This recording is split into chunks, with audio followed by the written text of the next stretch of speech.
नमस्ते स्टूडेंट्स। आज अपन करेंगे B part covering of octahedral void. कल अपन ने ए पार्ट किया था कवरिंग ऑफ टेट्राहेड्रल वॉइड, चतुष्फल के रिक्ति को ढकना। आज अपन करेंगे अष्टफल के रिक्ति को ढकेंगे। ठीक है, तो इसका जो स्ट्रक्चर होगा, इसमें पहले फर्स्ट लेयर के ऊपर सेकंड लेयर अपन ने रखा। तो फर्स्ट लेयर के ऊपर सेकंड लेयर को जैसे ही अपन ने रखा तो यहाँ पे एक वॉइड क्रिएट हो गई और उस वॉइड का नाम क्या है? Octahedral void.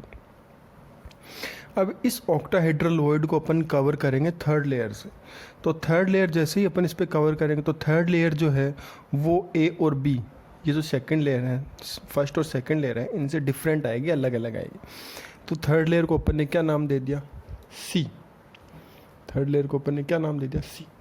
तो ये जो स्ट्रक्चर यहाँ पे बन रही है, अब इसके बाद जैसे ही फोर्थ लेयर आएगी तो फोर्थ लेयर जो होगी वो आपकी फर्स्ट लेयर के सिमिलर होगी। तो इसमें ये चीज़ अपन लिख सकते हैं, fourth layer is similar to first layer। Fourth layer और फर्स्ट लेयर जो है ये सिमिलर। तो ये जो स्ट्रक्चर है ये क्या बनेगा आपका? A B C A B C A B C से कंटिन्यू होगा, टाइप स्ट्रक्चर बन जाएगा। इसका जो नाम होगा वो नाम आपको याद रखना है, क्यूबिक क्लोज पैक्ट, सी सी पी, CCP, या फिर इसी को नाम बोलेंगे अपन FCC। FCC अपन ने पहले पढ़ रखा है, face centred cubic unit cell या क्यूबिक क्लोज पैक्ड स्ट्रक्चर। ठीक है, फलक केंद्रीय घनीय एकक कोशिका, फलक केंद्रीय घनीय निबिड़ संकुलन। और ये जो स्ट्रक्चर होती है किस में मिलती है? ये स्ट्रक्चर आपको मिलेगी या तो कॉपर में या फिर एजी में, कॉपर और सिल्वर। और ये स्ट्रक्चर अपन ऐसे ही बनाएंगे। तो ये देखो, ये जो स्ट्रक्चर है ये फेस सेंटर्ड की स्ट्रक्चर है। इसके अंदर कॉर्नर्स के ऊपर 4 स्पीयर हैं, 4 गोले रखे हुए हैं।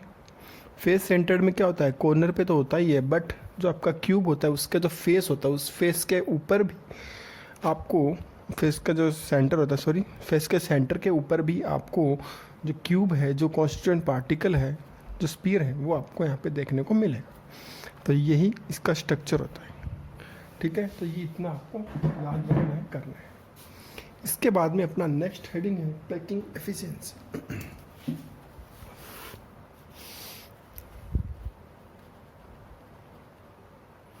पैकिंग एफिशिएंसी, संकुलन क्षमता। वेरी वेरी इंपॉर्टेंट पॉइंट, संकुलन क्षमता। तो सबसे पहले अपन लोग संकुलन क्षमता होती क्या है इसकी डेफिनेशन यहाँ पे लिखें। ठीक है, देन संकुलन क्षमता की डेफिनेशन क्या हो जाएगी यहाँ पे? अ रेशियो ऑफ, या तो रेशियो बोल दो या फिर फ्रैक्शन बोल दो। तो यहाँ पे मैं लिखूंगा fraction of the total space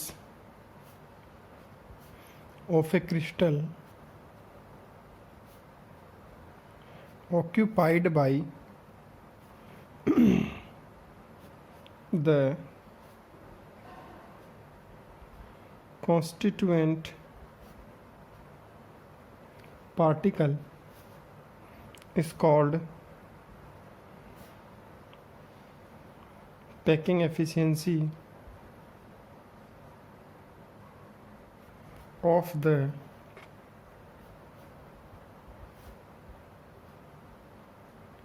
crystal lattice। कि कोई भी एक क्रिस्टल लैटिस है, उस क्रिस्टल लैटिस को बनाने में कितने कॉन्स्टिट्यूएंट पार्टिकल का यूज़ किया गया है, तो उनका रेशो। ठीक है, देन क्या हो जाएगा? Packing efficiency, volume of the spear in crystal lattice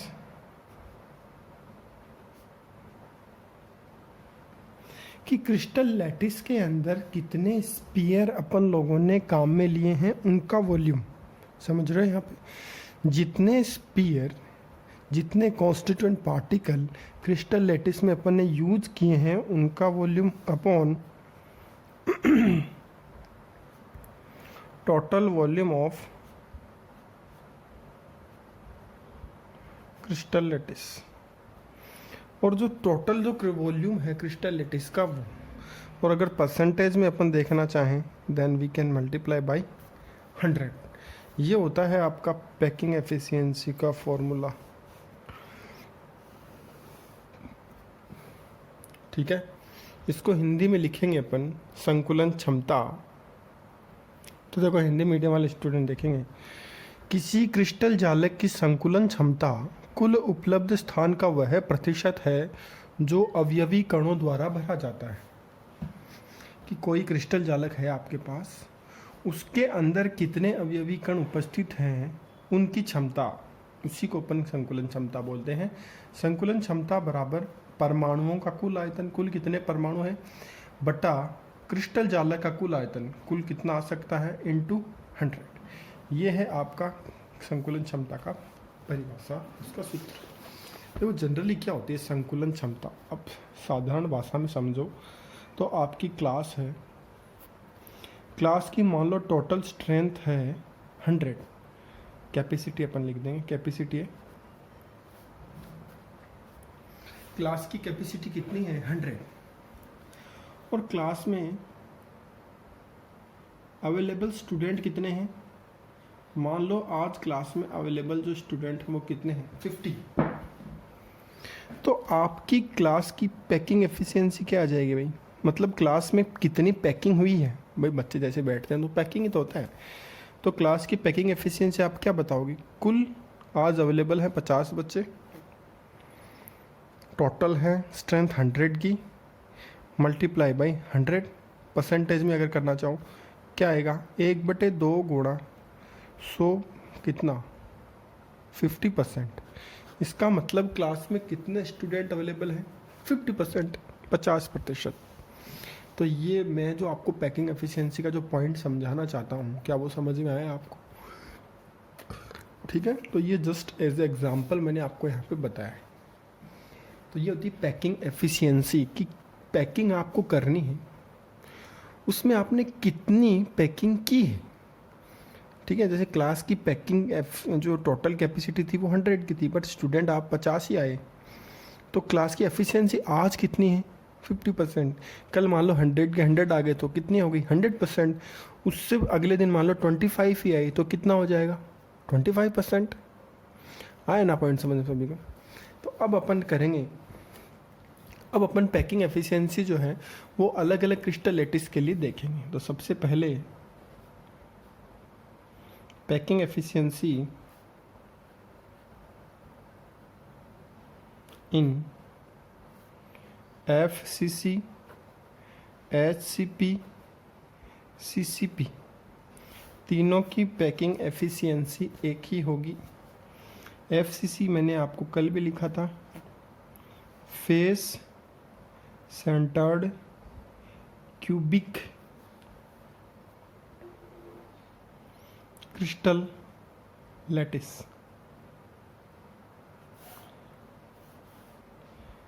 HCP कल अपन ने लिखा था हेक्सागोनल क्लोज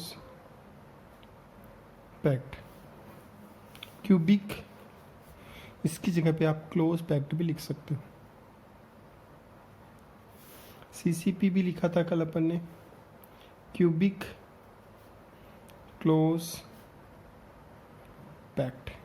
तो देखो ये दोनों तो एक ही चीज़ है, और HCP आपका अलग है। ठीक है, HCP आपका कब बनता है, जब आप टेट्राहेड्रल वॉइड को कवर करते हो। और ये दोनों कब बनते हैं, जब आप ऑक्टाहेड्रल, अभी किया था आज अपन ने, ऑक्टाहेड्रल वॉइड को कवर करते हो तब। ठीक है, तो ये तो पहले जो अपन ने किया वो यहाँ पे लिखा है। तो सबसे पहले मैं FCC, HCP और CCP इनका पैकिंग एफिशिएंसी देखता हूँ कैसे क्या होगा। तो सबसे पहले मैं यहाँ पे कुछ पॉइंट लिखूँगा। सबसे पहले मैं लिखूँगा रेडियस ऑफ स्फीयर। अपन यहाँ पे स्फीयर ही तो लेते हैं कॉन्स्टिट्यूएंट पार्टिकल को, उसकी रेडियस मान लो मैंने क्या मान ली, स्मॉल आर। ठीक है, इसके बाद में मैं लिखूँगा length of edge of a unit cell. जो यूनिट सेल अपन ने ली है उसकी लेंथ, एज की जो लेंथ है वो क्या हो गई, ए। ठीक है, आप इसको लिखोगे गोले की त्रिज्या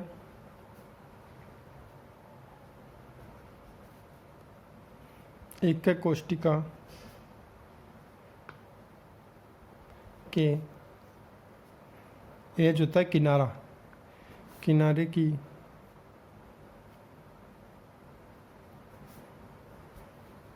लंबाई। ठीक है, इतना समझ में आया आपको। Then volume of a sphere, एक स्फीयर का वॉल्यूम कितना हो जाएगा भाई, एक गोले का आयतन कितना होता है, 4/3 पाई आर क्यूब ही तो होता है। देन 4/3 पाई आर क्यूब, और आर यहाँ पे मैंने क्या लिखी है, रेडियस ऑफ स्फीयर। ठीक है अच्छा, कॉन्स्टिट्यूएंट पार्टिकल या फिर स्फीयर फॉर एफसीसी कितना होता है भाई, एफसीसी के लिए अवयवी कणों की संख्या, अवयवी कणों की संख्या एफसीसी के लिए कितनी होती है, किया है भी अपन ने, इससे पहले किया है 4। एफसीसी के लिए अवयवी कणों की संख्या क्या होती है, 4। 4 कैसे होता है, 8 तो सेंटर पे है, देन 8 × 1/8 प्लस एक हाफ स्पेयर यूज होता है, टोटल 6 फेज होते हैं, तो इससे अपना पास 4 बन जाएगा। अब 4 कॉन्स्टिट्यूएंट पार्टिकल मतलब टोटल 4 स्पीयर है, then total volume of constituent particle कितना हो जाएगा, या टोटल वॉल्यूम ऑफ 4 स्पीयर है ना, देन 4 स्पीयर कितना, 4 × 4/3 पाई आर क्यूब। ठीक है ये तो बात हो गई वो कॉन्स्टिट्यूएंट पार्टिकल जो क्रिस्टल लैटिस में हैं, जो आपके क्यूबिक क्रिस्टल लैटिस में हैं। ठीक है, अब total volume of cubic crystal lattice, घनी है क्रिस्टल जालक का कुल आयतन कितना होगा भाई, घन का किनारा कितना है, एक कोष्टिका जो आपके घनी तो है, घनी एक कोष्टिका, किनारा कितना है, ए, कॉर्नर ए है। देन टोटल वॉल्यूम क्या हो जाएगा, घन का क्या होता है, ए क्यूब, घन का क्या होता है, a cube. Therefore packing efficiency, packing efficiency संकुलन क्षमता क्या हो जाएगी यहाँ पे, टोटल वॉल्यूम ऑफ स्फीयर कितना, 4 × 4/3 pi r cube divide by total volume of cubic crystal lattice क्या हो जाएगा, ए क्यूब। फॉर्मूला यही तो अपन ने लिखा है, total volume of constituent particle upon देखना फॉर्मूला यही है, total volume of crystal lattice, और वही मैंने यहाँ पे लिखा है। देन पैकिंग एफिशिएंसी क्या हो जाएगी इन परसेंटेज, मल्टीप्लाई बाई 100 कितना आया, 16/3 पाई r/a का होल क्यूब इंटू 100, ये आई आपकी पैकिंग एफिशिएंसी। अब यहाँ पे r और a के बीच में अपने को रिलेशन निकालना पड़ेगा, तो r और a के बीच में रिलेशन कैसे निकलेगा, तो ये जो रिलेशन होता है ये निकलेगा आपका एफसीसी का स्ट्रक्चर से। तो सबसे पहले मैं एफसीसी का एक स्ट्रक्चर यहाँ पे ड्रॉ करता हूँ।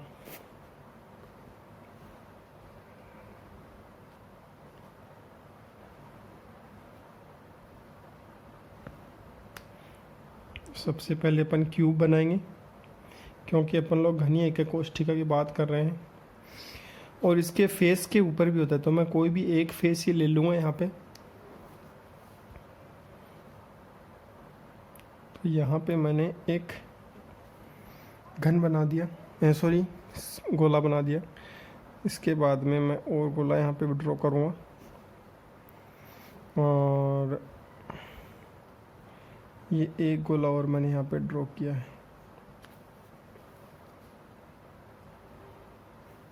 ठीक है, 3 गोले मैंने यहाँ पे ड्रॉ किए। ये क्या होगा,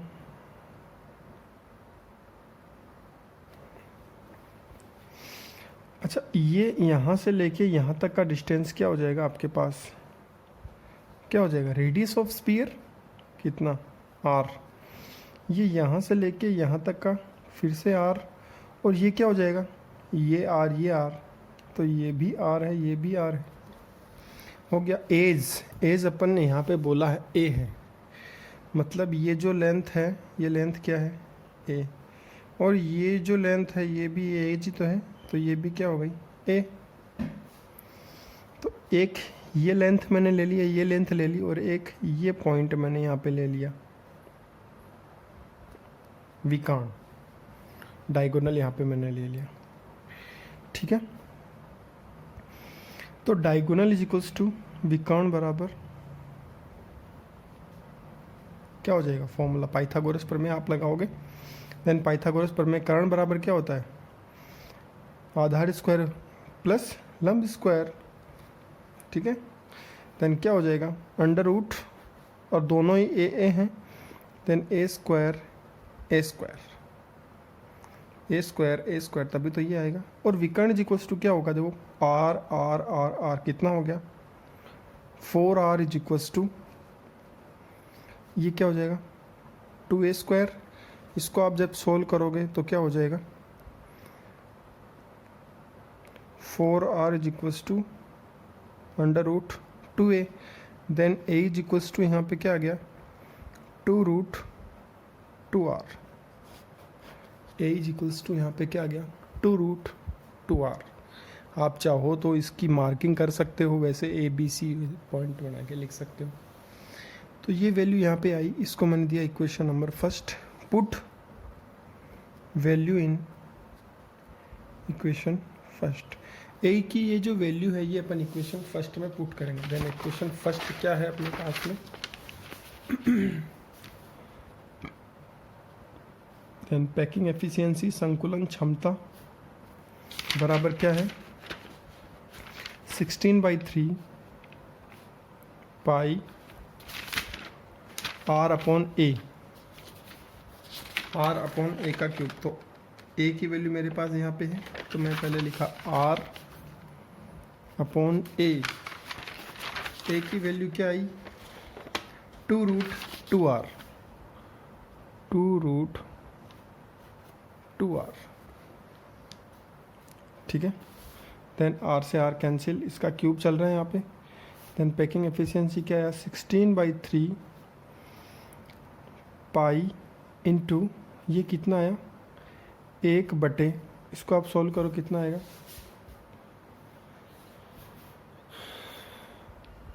8 इंटू 2 इंटू अंडर रूट 2, ये कुछ आएगा। तो 8, 16 से 16 कैंसिल।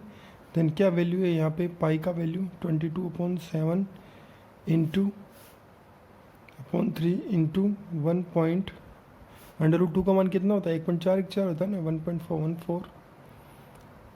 ध्यान रखो इसके मल्टीप्लाई में 100 भी चल रहा है, इंटू 100, या फिर ये कितना हो गया, 22/7 21 इंटू 1.414 इंटू 100। और जब आप लोग इसको सोल्व करोगे, तो आपके पास वैल्यू आएगी 0.74 और बाकी 100, और इसको आप सोल्व करोगे तो कितना आएगा, 74%। यही आपकी पैकिंग एफिशिएंसी आएगी, संकुलन क्षमता।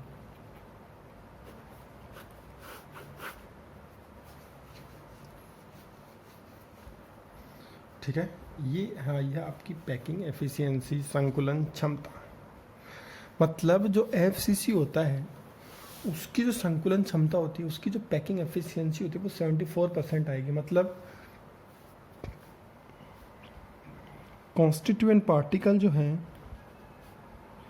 वो आपका 74% कवर करेंगे। और वॉइड कितना रहेगा यहाँ पे? 26%। वॉइड कितना रहेगा? 26%। इसका मीन्स ये हो गया total volume occupied of the space is 74% and empty space या फिर वॉइड यहाँ पे कितना हो गया? 26%, या फिर एम्प्टी स्पेस आप लिख सकते हो। तो ये आपको यहाँ तक करना है और याद रखना है इसको, ठीक है। इसके बाद कल अपन करेंगे क्यूबिक सिंपल का और बॉडी सेंटर्ड का, तो वो आपको थोड़ा सा और समझना अच्छा, ठीक है। कैलकुलेशन वगैरह में कोई दिक्कत नहीं आनी चाहिए, बहुत ईजी कैलकुलेशन है। वैल्यूज आपको याद रखनी पड़ेगी। तो आपको यहाँ पे आर की वैल्यू भी एफसीसी के लिए याद रखनी पड़ेगी। Are is equals to A/2√, यही आएगी। देखो इसको अगर सॉल्व करोगे, इसको जब सॉल्व करोगे तो यही आएगा, √2/4 आ जाएगा। 4 को मैं क्या लिख सकता हूँ? 2 × 2, तो 1 √2 से एक जो 2 है वो कट के √2 आ जाएगा और 2 √2 आपको मिलेगा। तो आपको यहाँ पे एक तो आर का वैल्यू याद रखना है क्योंकि न्यूमेरिकल्स में आता है। दूसरा आपको इसकी पैकिंग एफिशिएंसी याद रखना है। और ये जो विकर्ण वाला जो पॉइंट यहाँ पे है, ये जो रिलेशन है, ये आपको हमेशा याद रखना है। इसमें यही इंपॉर्टेंट है। और पैकिंग एफिशिएंसी का परसेंटेज इंपॉर्टेंट है, ठीक है। Thank you students. कोई दिक्कत हो तो आप व्हाट्सएप ग्रुप में डाल सकते हो। ओके।